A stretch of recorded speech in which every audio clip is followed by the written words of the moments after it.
Okay. Hindi ko pa nababasa yung kanya statement. Pero pag nabasa ko na, maghanda kami ng sagot. Kasi hindi ko rin palalampasin yung ginagawa nila sa akin. Kung sasabihin na raw kayo ng NBI, I would gladly answer yung gusto nilang mga tanong na ipasagot. Pero dapat sumagot din sila sa mga tanong ko sa kanila. Mag-uusap na lang kami doon pag nandiyan na yung subpoena.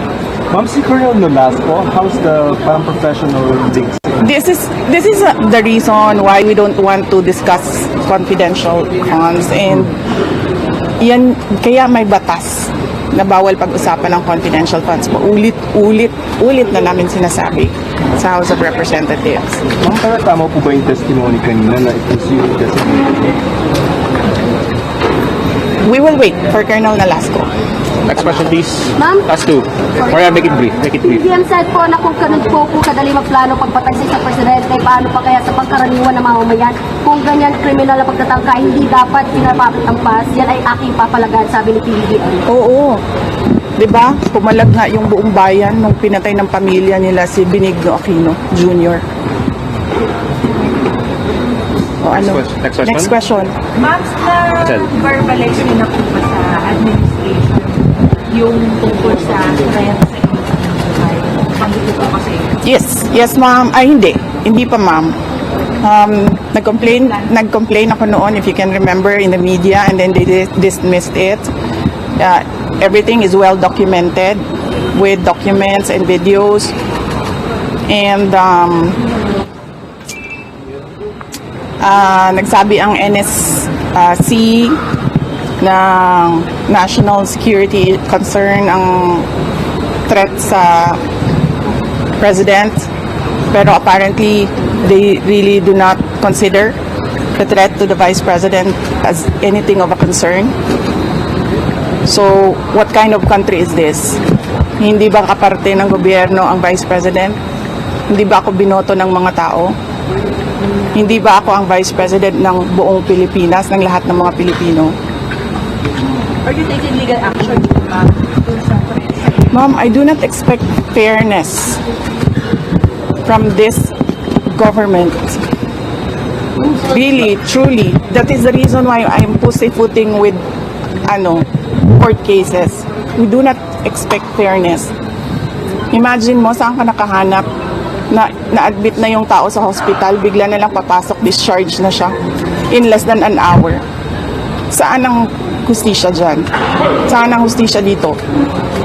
Sa bayan. Last two questions, Ma'am, please. in-extend po yung detention order para kay Colonel Lopez. Ano po yung next steps niyo po for this?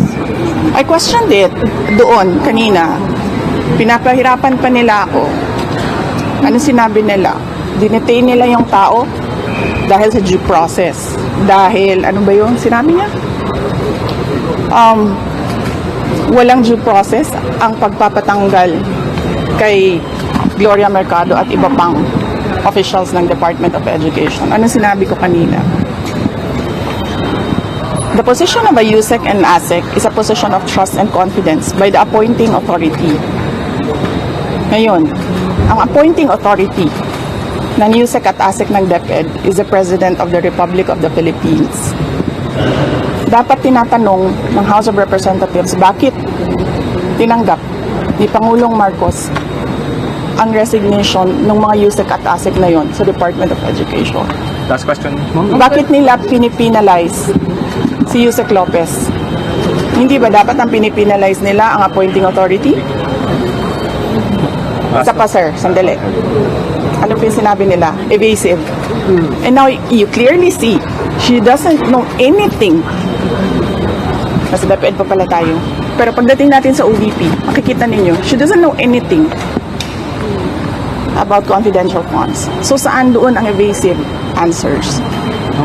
Last question. Nagsusulat, penalize nila si Yusek Lopez for writing a letter to the Commission on Audit on the position of the Office of the Vice President regarding the release of documents regarding confidential funds. Bakit mo i-penalize ang tao pumirma para sa isang opisina, posisyon ng opisina? Saan ang hustisya dito? And ano sinabi nila kanina? Diba?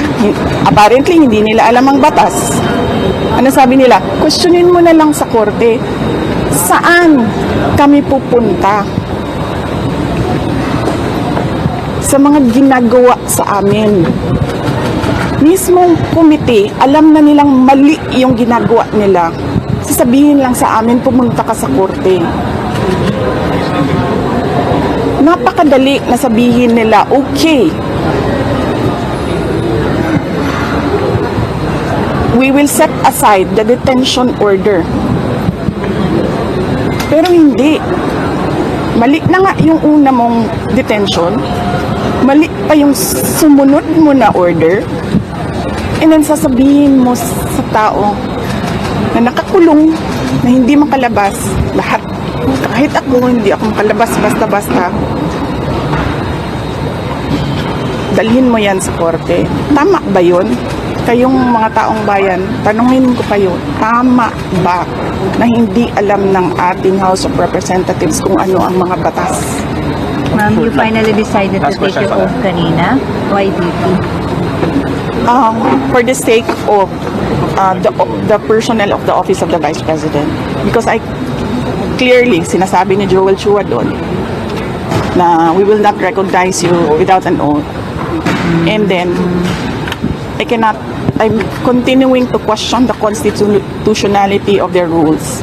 Pero I cannot help the personnel of the Office of the Vice President if I have no personality to speak in that hearing. So I had to take that oath. Pero,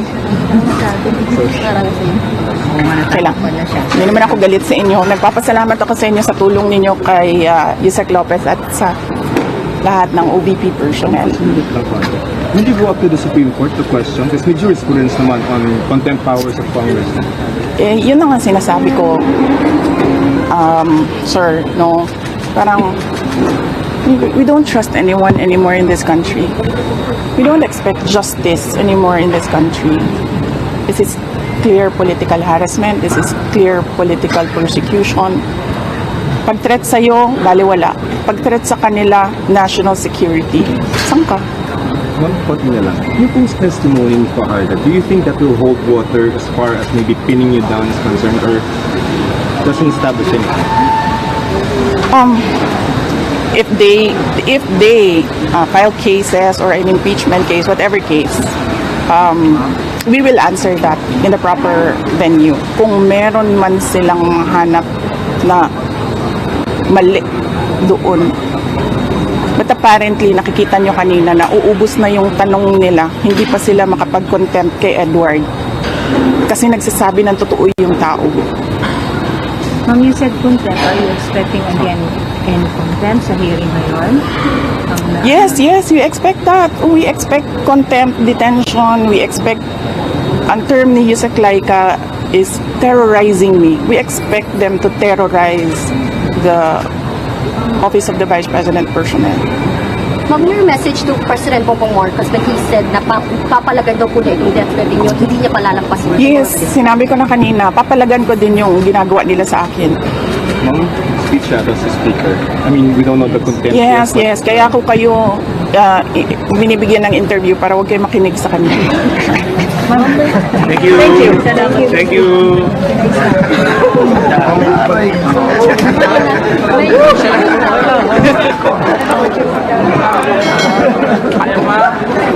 Kaya pa?